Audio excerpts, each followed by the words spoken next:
Hello and good afternoon आप सभी को। आज हम शुरू करने वाले हैं सरफेस केमिस्ट्री को पढ़ना। ठीक है, सरफेस केमिस्ट्री की अगर बात करें तो जैसा हर एक चैप्टर में हम करते हैं, सबसे पहले उसके नाम का मतलब समझते हैं और ये समझते हैं उस चैप्टर को किस ऑर्डर में कवर करेंगे। तो यहाँ पर भी यही काम करते हैं। सबसे पहले तो इसका नाम समझते हैं, इसके नाम का मतलब क्या है। सरफेस केमिस्ट्री की अगर बात करें तो सरफेस केमिस्ट्री वो ब्रांच ऑफ केमिस्ट्री है जहां पर हम डील करते हैं उन प्रोसेसेस के साथ जो सरफेस पे हो रही है या दो सरफेसेस के बीच में, यानी कि इंटरफेस पे हो रही है।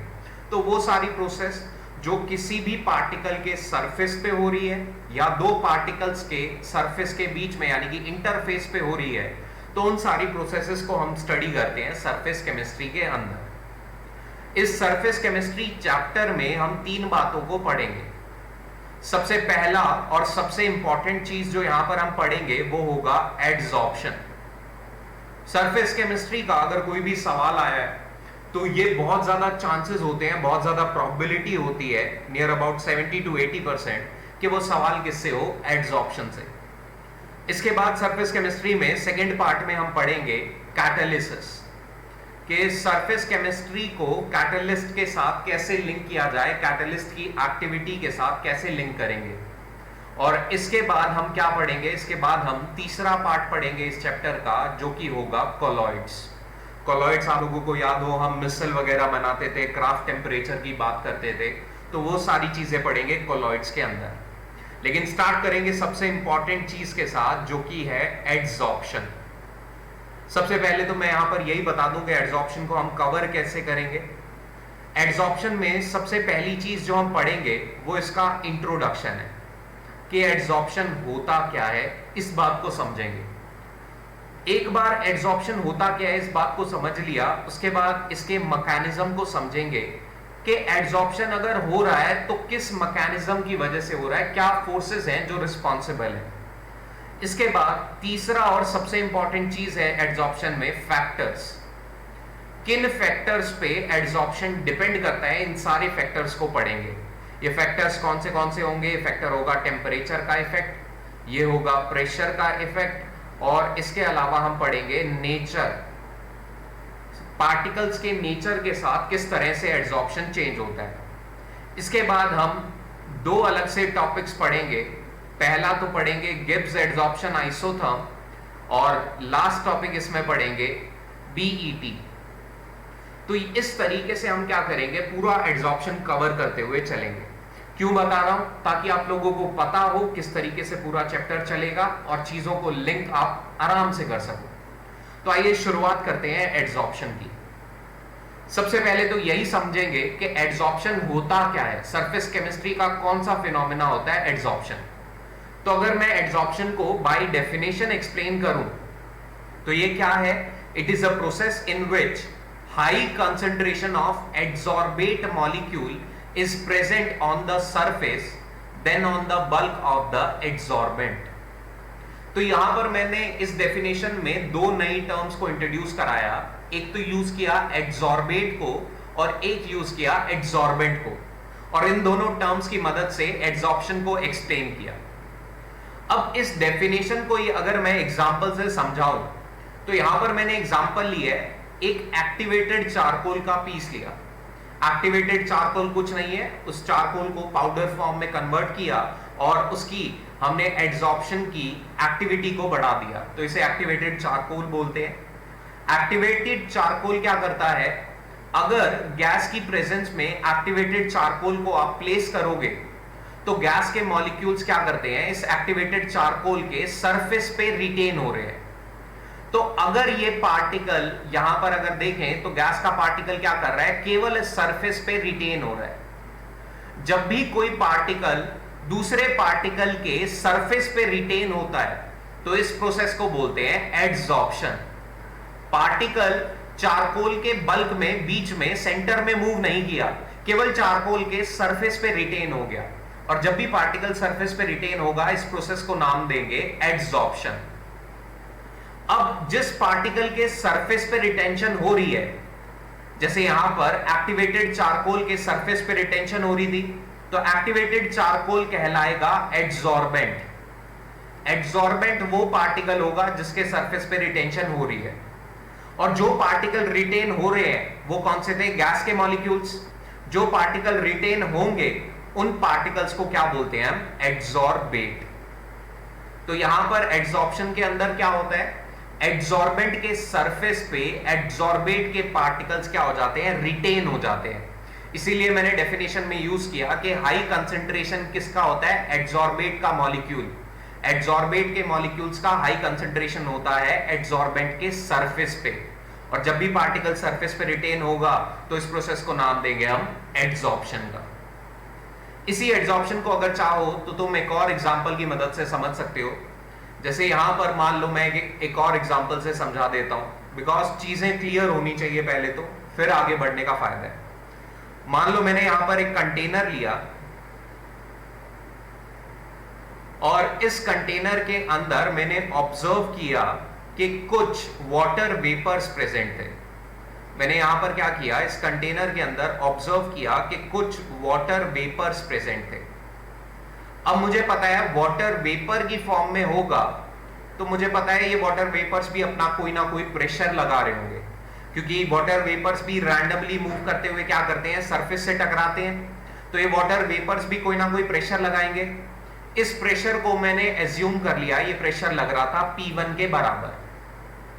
अब मैं क्या चाहता था? मैं चाहता था कि इन वाटर वेपर्स को इस डब्बे से, इस बॉक्स से बाहर निकालना।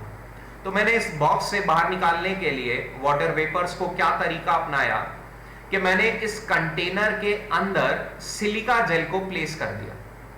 इस कंटेनर के अंदर यहां पर सिलिका जेल को प्लेस कर दिया। अब सिलिका जेल को प्लेस करने से क्या हुआ? सिलिका जेल की अपनी एक प्रॉपर्टी होती है कि सिलिका जेल क्या करता है? वाटर वेपर्स को अपने सरफेस पे एड्सॉर्ब करना स्टार्ट कर देता है। ये सिलिका जेल क्या करता है? वाटर वेपर्स को अपने सरफेस पे एड्सॉर्ब करना स्टार्ट कर देता है। अब यहां पर क्या हुआ? ये सरफेस पे पार्टिकल रिटेन हुए, तो सरफेस पे पार्टिकल रिटेन होने की वजह से क्या होगा? मैं थोड़े टाइम के बाद जब इस कंटेनर का प्रेशर नापूंगा, इन वाटर वेपर्स का प्रेशर अगर मैं यहां मेजर करूं, तो मैंने यहां पर ऑब्जर्व किया अब वाटर वेपर्स का प्रेशर हो गया P2, और P2 और P1 के कंपैरिजन में देखा गया कि इनिशियली कुछ वेपर प्रेशर ज्यादा था वाटर वेपर्स का, और जब मैंने सिलिका जेल प्लेस कर दिया तो यहां पर वेपर्स का प्रेशर कम हो गया। क्यों कम हुआ? क्योंकि सिलिका ने अपने सरफेस पे वाटर पार्टिकल्स को, वाटर मॉलिक्यूल्स को क्या करा लिया था? एड्सॉर्ब करा लिया था। तो इस एड्सॉर्प्शन को एक्सपेरिमेंटली प्रूव कर दिया प्रेशर ने। तो यहां पर सिलिका जेल की एक बहुत ही खास प्रॉपर्टी का हमें पता लगा कि ये क्या कर सकता है? वाटर वेपर्स को अपने सरफेस पे एड्सॉर्ब करा सकता है। इसीलिए आप लोगों ने देखा होगा कभी कभार जब हम नई चीजें लेकर आते हैं तो उन नई चीजों के अंदर आपको छोटे छोटे पैकेट्स में सिलिका दिख जाएगा। वो क्यों प्लेस करते हैं? ताकि वो वाटर वेपर्स को क्या कर ले? एड्सॉर्ब कर ले, और जो हम चीज लाए हैं वो चीज ज्यादा लंबे समय तक टिक सके, वो चीज खराब ना हो। तो इसी एड्सॉर्प्शन को आप लोग यहां पर भी देख सकते हो। अब क्योंकि सिलिका ने अपने सरफेस पे एड्सॉर्प्शन कराया, तो सिलिका को क्या कहेंगे? अब सिलिका को नाम देंगे एड्सॉर्बेंट, और वाटर वेपर सरफेस पे अगर एड्सॉर्ब हुए तो इनको क्या नाम देंगे? इनको नाम देंगे एड्सॉर्बेट। तो आई होप आप लोगों को यहां तक क्लियर हो गया होगा कि एड्सॉर्प्शन क्या होता है। एड्सॉर्प्शन के अंदर दो तरह के पार्टिकल्स होंगे, एड्सॉर्बेट और एड्सॉर्बेंट, वो क्लियर हो गया होगा इन दोनों एग्जांपल्स की मदद से। तो अब आगे बढ़े, तो आगे आप लोगों ने दो प्रॉपर्टीज पढ़ी हैं, इन दो प्रॉपर्टीज को कभी कंफ्यूज मत करना। ये जो हम एड्सॉर्प्शन पढ़ रहे हैं ये एब्सॉर्प्शन नहीं है। एड्सॉर्प्शन और एब्सॉर्प्शन दो अलग अलग टर्म्स है। कैसे अलग अलग टर्म्स हैं? अगर एड्सॉर्प्शन की बात करें तो ये एक सरफेस फिनोमेना है। यहां पर क्या होगा? एक पार्टिकल के सरफेस पे दूसरे पार्टिकल्स क्या करेंगे? एड्सॉर्ब हो जाएंगे, रिटेन हो जाएंगे। यहां पर क्या होगा? सरफेस पे पार्टिकल, एक पार्टिकल के सरफेस पे दूसरे पार्टिकल क्या होंगे? रिटेन हो जाएंगे, और इसी चीज को हम बोल रहे हैं एड्सॉर्प्शन। अब क्योंकि पार्टिकल केवल सरफेस तक सीमित है, तो अगर मैं कंसंट्रेशन की बात करूं तो कंसंट्रेशन कैसा रहने वाला है? नॉन यूनिफॉर्म, क्योंकि बल्क में तो ये पार्टिकल गया ही नहीं, और अगर बल्क में नहीं गया तो सरफेस पे कंसंट्रेशन तो बहुत ज्यादा होगी, और बल्क में इन पार्टिकल्स की, एक्स पार्टिकल्स की कंसंट्रेशन बल्क में क्या होगी, ऑलमोस्ट जीरो। तो यहां पर अगर बात करें तो यहां पर कंसंट्रेशन नॉन यूनिफॉर्म रहता है। लेकिन अगर एब्जॉर्प्शन की आप लोग बात करो तो एब्जॉर्प्शन के केस में क्या होता है, एब्जॉर्प्शन के केस में एक पार्टिकल दूसरे पार्टिकल के बल्क की तरफ मूव कर जाता है। अब ये x के पार्टिकल क्या करेंगे, इस पार्टिकल के बल्क में अंदर की तरफ मूव कर जाएंगे, और जब ये पार्टिकल बल्क में जाएंगे तो बल्क में ये सारे के सारे पार्टिकल आप देख सकते हैं इवनली डिस्ट्रीब्यूट हो गए, और पार्टिकल इवनली डिस्ट्रीब्यूट हो गए, इसी वजह से यहां पर कंसंट्रेशन क्या हो गया, कंसंट्रेशन यूनिफॉर्म होता है इन केस ऑफ एब्जॉर्प्शन। तो आप लोग कभी कंफ्यूज मत होना, एब्जॉर्प्शन और एब्जॉर्प्शन में दोनों अलग अलग बातें। इन्हीं बातों को अगर एग्जांपल से देखें तो एब्जॉर्प्शन का अभी अभी मैंने एग्जांपल दिया, इसका एग्जांपल क्या है, सिलिका जेल। सिलिका जेल क्या करेगा, वाटर वेपर्स को अपने सरफेस पे रिटेन करा लेगा, और इस प्रोसेस को हमने नाम दिया है एड्सॉर्प्शन।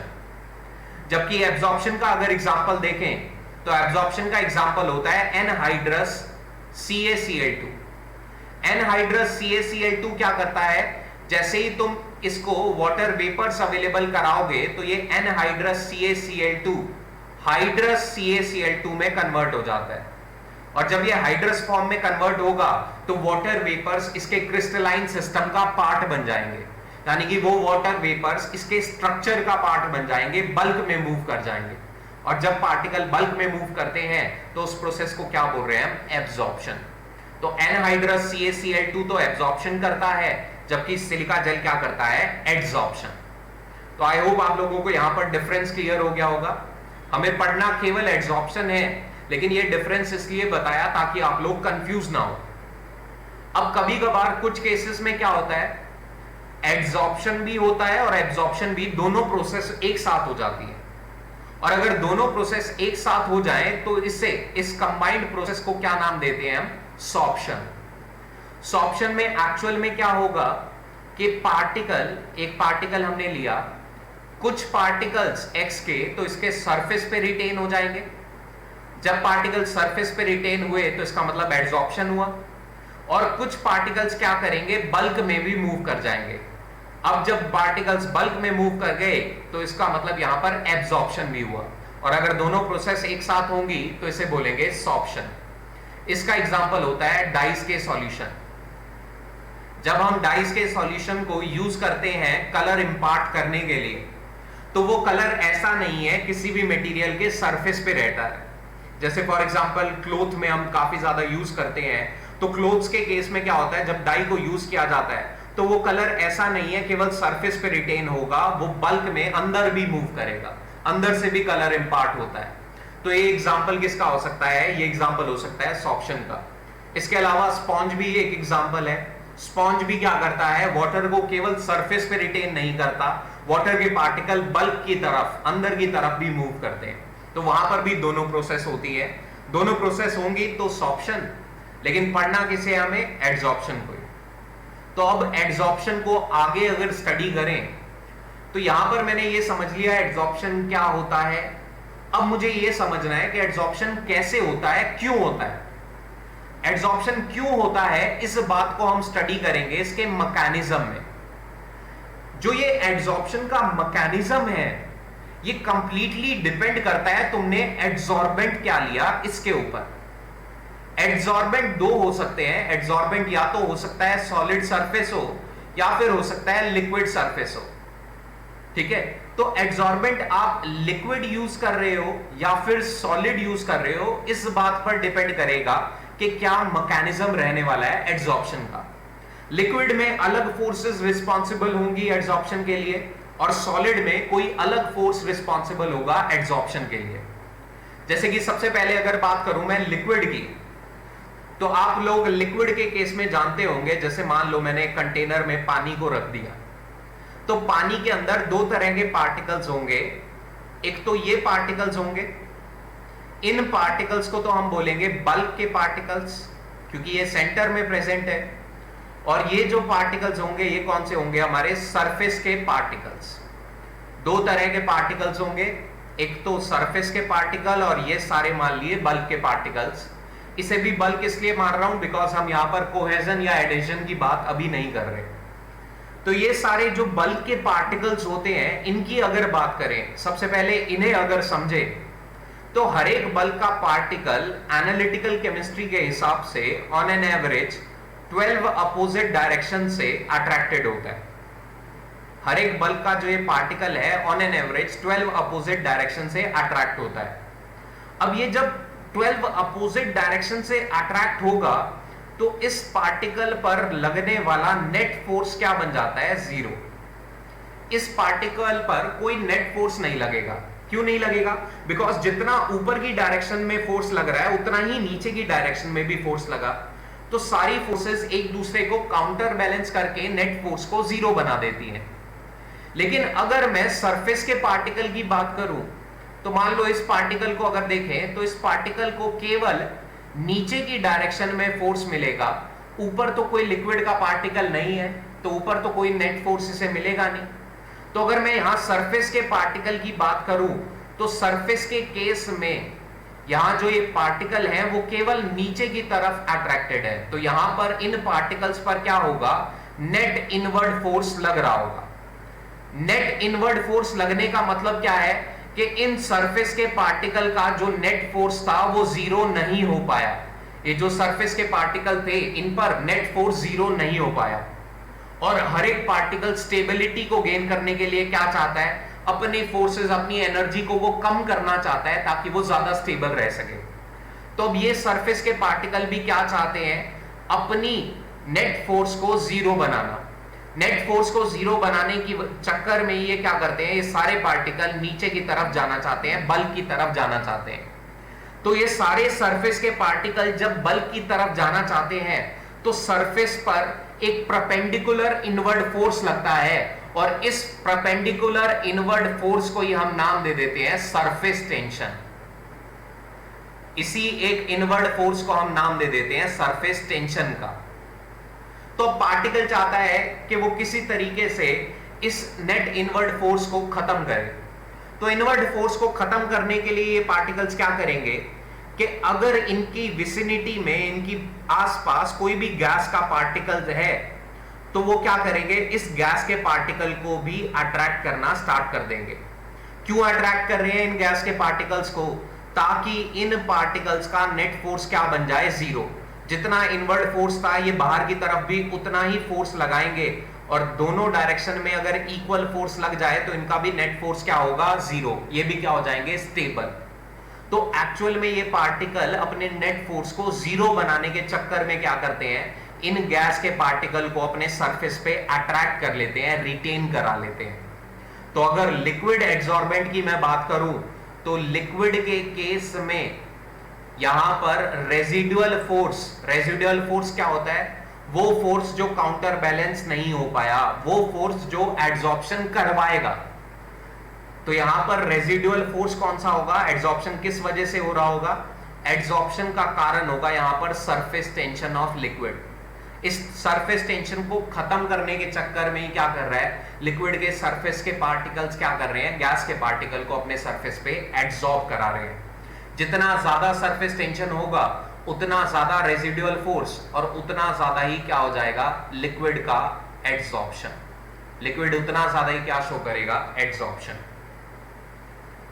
इसके बाद अगर बात करें तो इसके बाद हम सॉलिड की अगर बात करें, मान लो हमने अब एड्सॉर्बेंट लिया सॉलिड, तो यहां पर अगर मैं सॉलिड के पार्टिकल्स ले लूं तो मान लो ए एटम से ये सारे सॉलिड बना हुआ है। ये पूरा सॉलिड ए के एटम से बना है।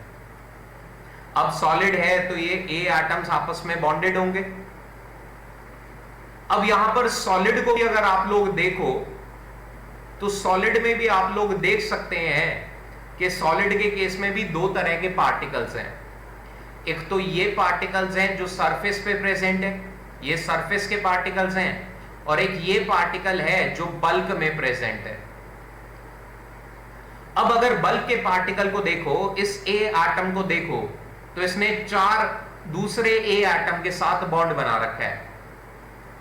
तो इसने क्या किया है? 4 बॉन्ड बना रखे हैं। और इस बल्क से मुझे यह भी समझ में आ रहा है कि मैक्सिमम ए कितने बॉन्ड बनाना चाहता है, 4। तो इसने 4 बॉन्ड अगर बनाए तो इसका तो वैलेंसी क्या हो गया, सेटिस्फाई हो गया। और किसी का अगर वैलेंसी सेटिस्फाई है तो इस बात का मतलब है ये बल्क का पार्टिकल तो स्टेबल हो चुका है। लेकिन अगर सरफेस के पार्टिकल की बात करें तो इस सरफेस के पार्टिकल ने तो केवल ये 2 बॉन्ड बनाए हैं, इसके अलावा ये अभी भी 2 बॉन्ड बना सकता है। अब ये जो 2 बॉन्ड इसने नहीं बनाए, इसकी वजह से क्या हुआ, इसकी वैलेंसी कैसी रह गई, अनसेटिस्फाइड। तो सरफेस के पार्टिकल की वैलेंसी क्या रह जाती है यहां पर, अनसेटिस्फाइड।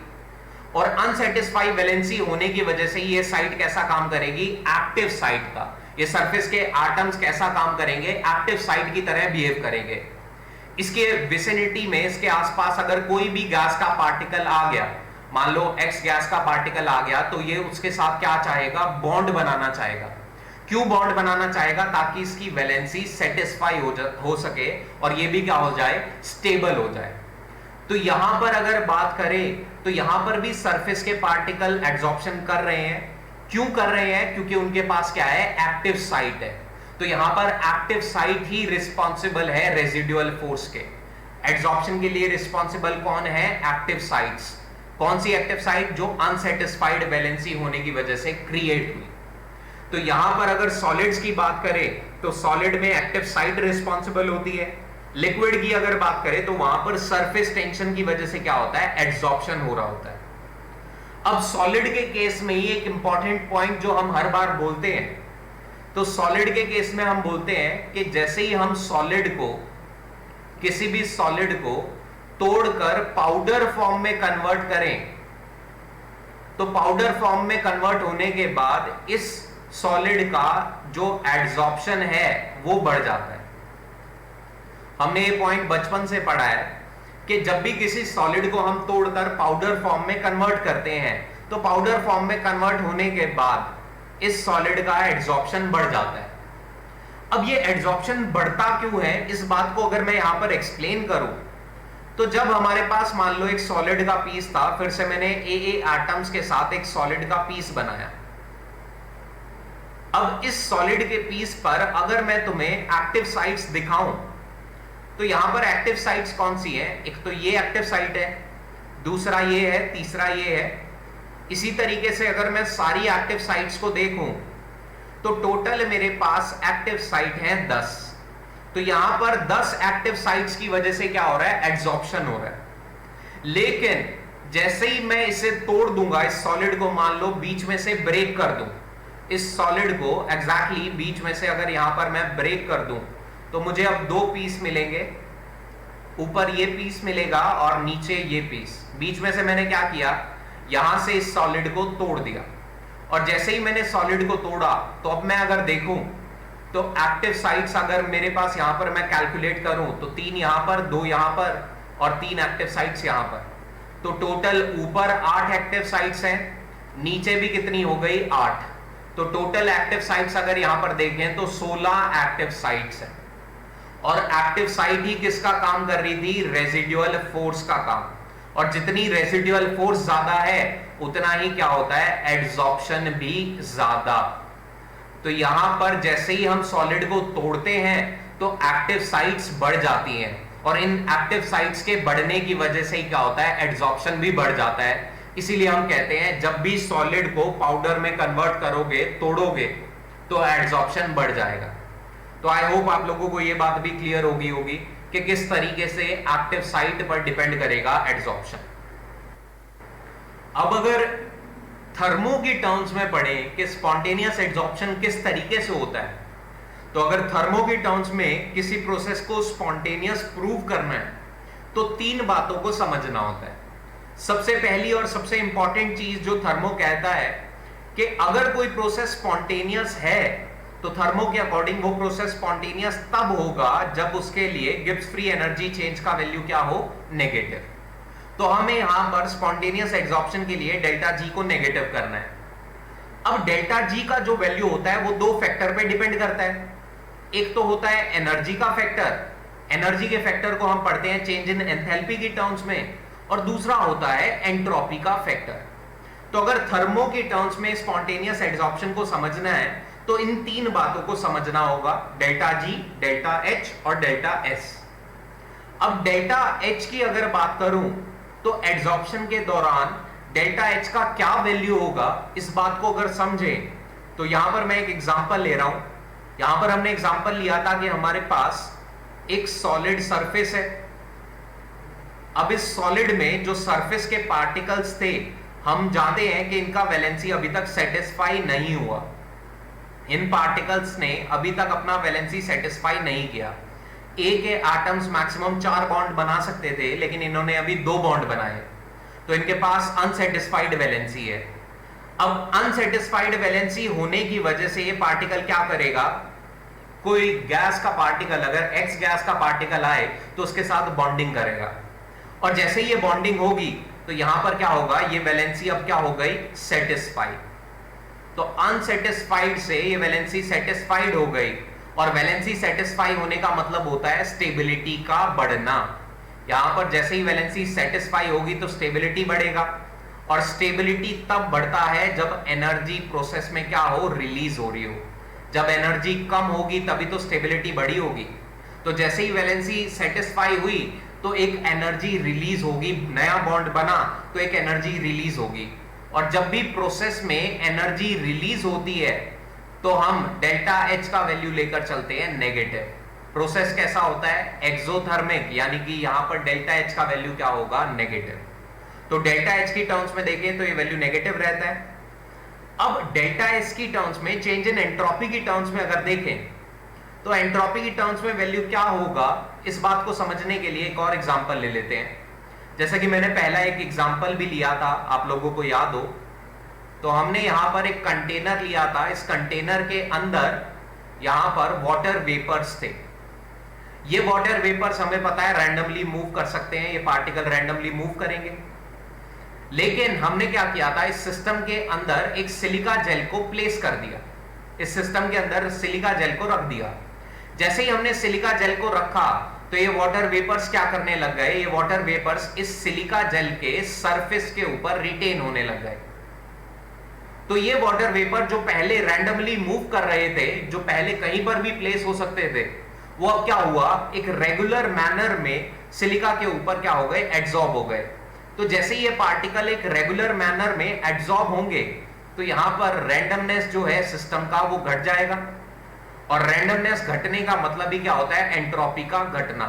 तो अगर मैं यहां एंट्रोपी की बात करूं तो एंट्रोपी डिक्रीज होगा, और एंट्रोपी डिक्रीज का मतलब क्या है, डेल्टा एस का वैल्यू क्या होगा, नेगेटिव। तो अगर एड्सॉर्प्शन को देखें तो एड्सॉर्प्शन एनर्जी की टर्म्स में, एंथैल्पी की टर्म्स में तो फेवरेबल है, एनर्जी कम हो रही है और हम यही चाहते हैं कि हमारा एनर्जी कम हो, स्टेबिलिटी बढ़े। लेकिन एंट्रोपी की टर्म्स में अगर देखें तो सिस्टम चाहता है एंट्रोपी को बढ़ाना, लेकिन यहां पर क्या हो रहा है, एंट्रोपी कम हो रही है। तो यहां पर हमने ये देख लिया कि एड्सॉर्प्शन जो है वो एनर्जी की टर्म्स में तो एक फेवरेबल प्रोसेस है, लेकिन एंट्रोपी की टर्म्स में फेवरेबल नहीं है। ऐसी बात मैं क्यों कह रहा हूं, इस बात को समझो। किसी भी प्रोसेस को होने के लिए डेल्टा जी नेगेटिव होना चाहिए, और डेल्टा जी जो है वो हमें पता है इस इक्वेशन से डिपेंड करता है डेल्टा एच और टी डेल्टा एस पर, ठीक है। अब हम क्या कह रहे हैं कि डेल्टा एच का वैल्यू जो है ये नेगेटिव है, और डेल्टा एस भी नेगेटिव है। अब डेल्टा एस नेगेटिव होने से क्या हुआ, ये प्रोसेस यहां पर अगर बात करें तो डेल्टा एस अगर नेगेटिव है तो ओवरऑल चीज क्या हो जाएगी, ये भी नेगेटिव, ये भी नेगेटिव, ओवरऑल ये होगा पॉजिटिव। लेकिन डेल्टा एच तो अभी भी नेगेटिव है। तो अगर मुझे डेल्टा जी को नेगेटिव करना है तो डेल्टा जी नेगेटिव केवल तब हो सकता है जब डेल्टा एच का वैल्यू टी डेल्टा एस से बड़ा हो, क्योंकि जब तक नेगेटिव वैल्यू पॉजिटिव से बड़ा होगा तभी तो ये प्रोसेस क्या रहेगा, स्पॉन्टेनियस बना रहेगा। तो क्योंकि एंट्रोपी क्या कर रही है, स्पॉन्टेनिटी को रोक रही है, इसीलिए हम यहां पर क्या कह रहे हैं, ये एंट्रोपी की टर्म्स में अनफेवरेबल है।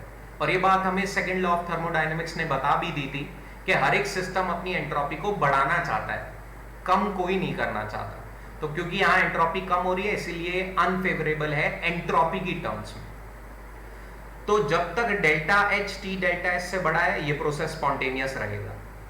लेकिन इसी बात को अगर मैं थोड़ा सा और आगे बढ़ाऊं, थोड़ा सा इसी बात को आगे अगर हम बढ़ाएं तो मैं एग्जाम्पल से इस बात को समझाता हूं तुम्हें कि मान लो मैंने यहां पर एक सॉलिड लिया। अब मुझे पता है कि जो सॉलिड है इसके सरफेस पे कुछ अनसेटिस्फाइड वैलेंसी प्रेजेंट होती है, जिसकी वजह से ये क्या करता है, एड्सॉर्प्शन करता है। मुझे पता है ये सारी अनसेटिस्फाइड वैलेंसीज हैं और इन्हीं वैलेंसीज की वजह से ये क्या कर रहा है, एड्सॉर्प्शन कर रहा है।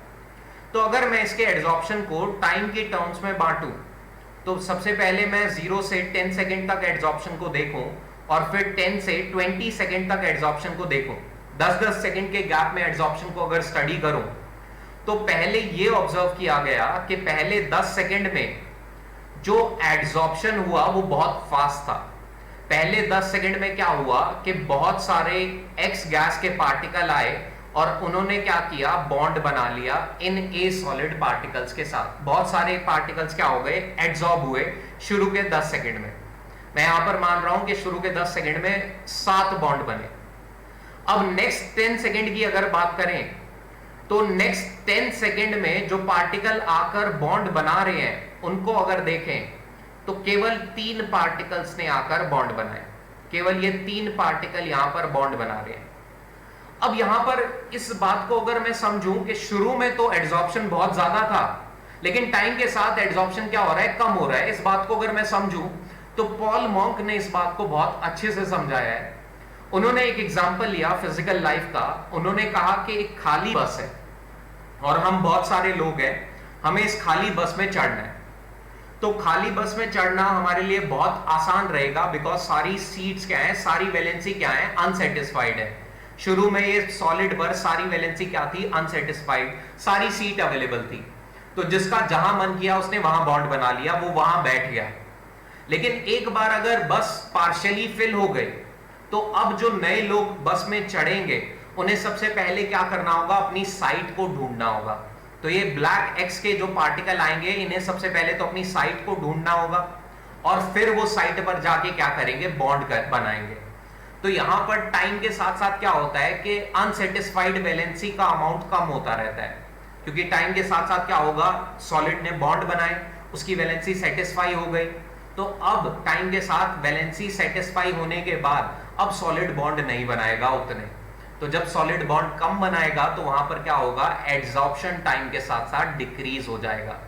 तो अगर टाइम बढ़ेगा तो इसके साथ साथ क्या होगा, एड्सॉर्प्शन डिक्रीज हो जाएगा। और एड्सॉर्प्शन के डिक्रीज होने का मतलब क्या है, जो नंबर ऑफ बॉन्ड्स बनेंगे वो कम बनेंगे।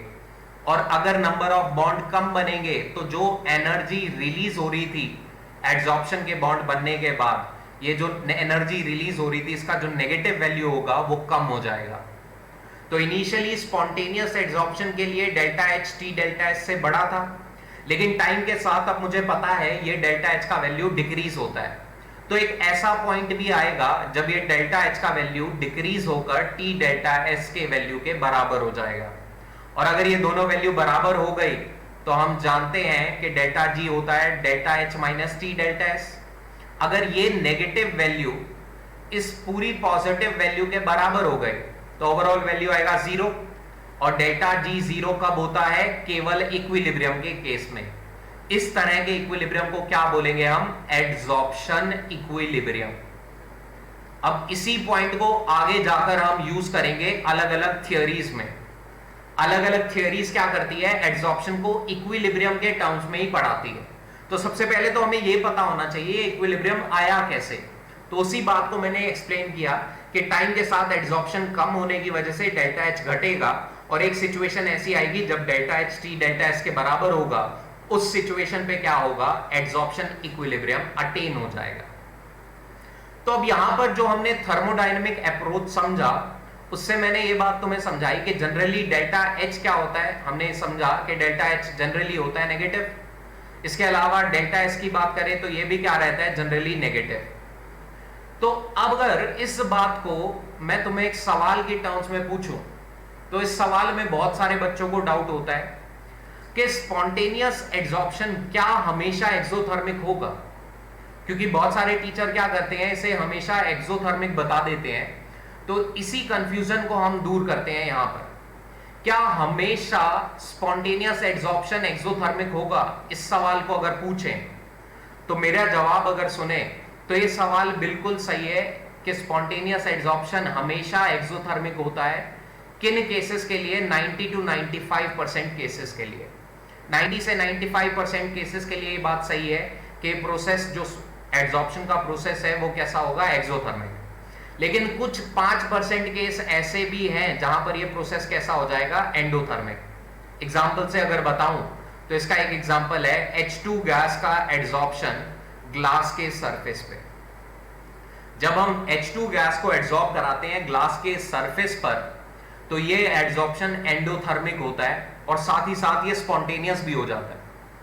कैसे ये प्रोसेस एंडोथर्मिक होगा और स्पॉन्टेनियस होगा, इस बात को समझो। सबसे पहले ये जो हाइड्रोजन गैस है ये डायरेक्टली ग्लास के ऊपर एड्सॉर्ब नहीं होती। ये हाइड्रोजन गैस क्या होती है? पहले तो इसे हमें हाइड्रोजन एटम की फॉर्म में तोड़ना पड़ता है। अब ये हाइड्रोजन एटम टूटकर क्या करते हैं? ग्लास के सरफेस पे एड्सॉर्ब होते हैं। तो अगर मैं पहले स्टेप की बात करूं इसके एड्सॉर्प्शन की, तो सबसे पहले स्टेप में हमें क्या करना पड़ेगा? बॉन्ड को तोड़ना होगा। और बॉन्ड को तोड़ने के लिए हमें क्या करना पड़ेगा? बॉन्ड डिसोसिएशन एनर्जी देनी पड़ेगी। और जब हम एनर्जी देते हैं तो वैल्यू होती है पॉजिटिव। अब एक बार ये हाइड्रोजन एटम बन गए तो ये ग्लास के सरफेस पे एड्सॉर्ब होना स्टार्ट होंगे। और जब पार्टिकल एड्सॉर्ब होते हैं तो एक अमाउंट ऑफ एनर्जी रिलीज होती है जिसे बोलते हैं एंथैल्पी ऑफ एड्सॉर्प्शन। अब ये एनर्जी रिलीज हो रही है तो इसके लिए वैल्यू क्या रहता है? नेगेटिव। तो अब ओवरऑल प्रोसेस एक्सोथर्मिक होगा या एंडोथर्मिक होगा, ये दोनों स्टेप की एनर्जी पे डिपेंड करता है। पहले स्टेप में एनर्जी कौन सी है? बॉन्ड डिसोसिएशन एनर्जी जो हम दे रहे हैं पॉजिटिव वैल्यू है। दूसरे स्टेप में एनर्जी कौन सी है? एड्सॉर्प्शन एंथैल्पी जो रिलीज हो रही है। अब इन दोनों एनर्जी का कंपैरिजन अगर करें तो बॉन्ड डिसोसिएशन एनर्जी बहुत ज्यादा होती है। क्यों ज्यादा होती है? बिकॉज हाइड्रोजन हाइड्रोजन का बॉन्ड बहुत स्टेबल है। इस बॉन्ड को तोड़ने के लिए जो एनर्जी देनी पड़ेगी वो बहुत ज्यादा होगी। तो बॉन्ड डिसोसिएशन एनर्जी का पॉजिटिव वैल्यू ज्यादा होगा, डेल्टा एच का जो नेगेटिव वैल्यू है वो कम होगा। एड्सॉर्प्शन के बाद जो एनर्जी रिलीज होगी वो बहुत कम होगी। तो इन दोनों प्रोसेस को अगर मैं जोड़कर कहूं तो ओवरऑल जो यहां पर प्रोसेस है, ओवरऑल एड्सॉर्प्शन कैसा बन जाएगा? एंडोथर्मिक नेचर का। ओवरऑल प्रोसेस में हमने एनर्जी दी है। अब पहला पॉइंट तो क्लियर होगा, ये प्रोसेस एंडोथर्मिक कैसे हुआ। अब दूसरा पॉइंट, एंडोथर्मिक होने पर भी ये स्पॉन्टेनियस कैसा हुआ, इस बात को समझो। हमने यहां पर 1 मोल हाइड्रोजन गैस का लिया, उसे बॉन्ड डिसोसिएशन एनर्जी देकर 2 मोल यहां पर हमने क्या किए? हाइड्रोजन एटम्स के बनाए। तो यहां पर देखें तो 1 मोल से 2 मोल बन रहे हैं। तो जैसे ही मोल डबल होंगे तो मोल पर डिपेंड करती है एंट्रोपी। तो जैसे ही मोल डबल हुए तो एंट्रोपी भी डबल हो गई। एंट्रोपी डबल होने का मतलब यहां पर डेल्टा एस का वैल्यू क्या है? पॉजिटिव। तो यहां पर डेल्टा एच तो पॉजिटिव है ही है, लेकिन साथ की साथ डेल्टा एस भी पॉजिटिव है। और स्पॉन्टेनियस होने के लिए डेल्टा जी का वैल्यू नेगेटिव होना चाहिए। डेल्टा जी का हमें इक्वेशन पता है, डेल्टा जी है delta H minus T delta S के बराबर। अब यहां पर अगर मैं साइंस को सब्स्टिट्यूट करूं तो डेल्टा एस का वैल्यू पॉजिटिव, अगर ये पॉजिटिव तो ओवरऑल ये पूरा वैल्यू कैसा होगा? नेगेटिव। डेल्टा एच क्या है? पॉजिटिव।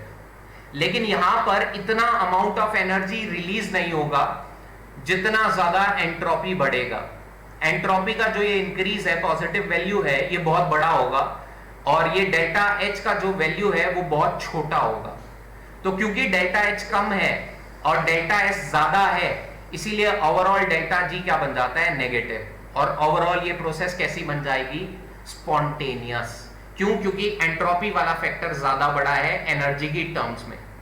इसीलिए स्पॉन्टेनियस एड्सॉर्प्शन का ये केस एंडोथर्मिक के साथ साथ क्या हो जाता है? स्पॉन्टेनियस भी हो जाता है। तो याद रखना ये बात केवल 5% पे वैलिड है। इस बात से क्या होता है, बच्चे बहुत ज्यादा कंफ्यूज हो जाते हैं जब उनके सामने कोई सवाल आता है। जैसे यहां पर अगर मैं सवाल की बात करूं तो एक मैं एग्जांपल ले रहा हूं, ये प्रीवियस ईयर का ही सवाल है। इस सवाल में ये बात अप्लाई करते हुए बच्चों को थोड़ा सा प्रॉब्लम आता है। यहां पर सवाल क्या था? गैसेस का एड्सॉर्प्शन हो रहा था सॉलिड सरफेस पर। तो ये पूछ रहा है कौन सी स्टेटमेंट सही है। पहली स्टेटमेंट उसने कही टेम्परेचर कम करने पर एड्सॉर्प्शन बढ़ेगा। ये अभी तुमने पढ़ा नहीं, लेकिन मैं खुद से बता दूं ये स्टेटमेंट सही है। दूसरा स्टेटमेंट उसने कहा प्रेशर को डिक्रीज करेंगे तो एड्सॉर्प्शन डिक्रीज होगा, ये स्टेटमेंट भी सही है। तीसरा स्टेटमेंट की अगर बात करें तो उसने ऑल ऑफ दीज कहा। चौथे की अगर बात करूं तो चौथा उसने कहा कि एड्सॉर्प्शन एक्सोथर्मिक प्रोसेस है। तो ये स्टेटमेंट भी आपको सही मानना होगा, क्योंकि ऑलमोस्ट हर एक केस में ये बात वैलिड है कि एड्सॉर्प्शन एक्सोथर्मिक प्रोसेस होगा। ये 90 to 95 ऑलमोस्ट हर केस में ये बात वैलिड है। तो आपको यहां पर भी ये स्टेटमेंट सही मानना है। तो अगर ये तीनों स्टेटमेंट सही है तो करेक्ट ऑप्शन क्या होगा? ऑप्शन सी।